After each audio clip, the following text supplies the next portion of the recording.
Hi guys, so magluluto tayo ngayon ng chicken curry. So ilalagay ko muna yung mantika, papainitin po natin to.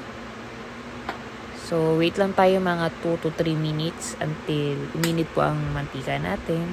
Yan, medyo pumuputok-putok na po ang mantika. And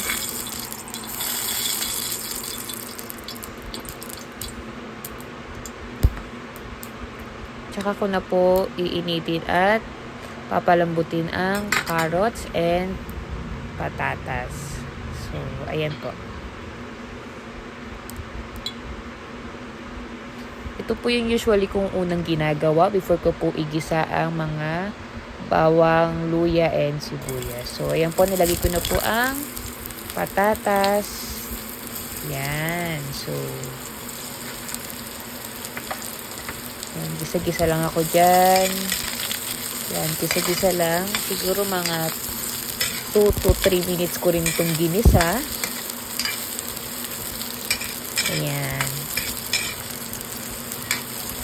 So, after ko pong igisa ang carrots, ayan, gisa-gisa lang. Sige, gisa lang ako ng gisa dyan. Hanggang maging parang crispy na po siya, na medyo malambot na. So, ayan na po yun.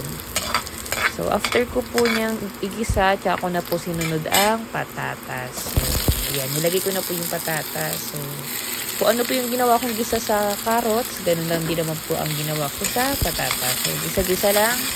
Parang 1 to 2 minutes ko po siyang ginisa din. Yan, ginilid ko muna yung mga carrots. So, yan, ginisa ko yung patatas.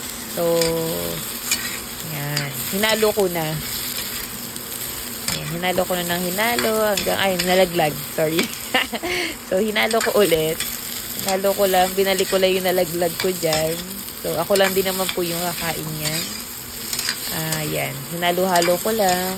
Mga 1 to 2 minutes ko po siyang hinalo-halo. So, ayan. Halo lang po ako ng halo dyan hanggang makuha ko na po yung lambot and yung itsura po na patatas na gusto ko. So, depende pa rin po yun sa mga preference.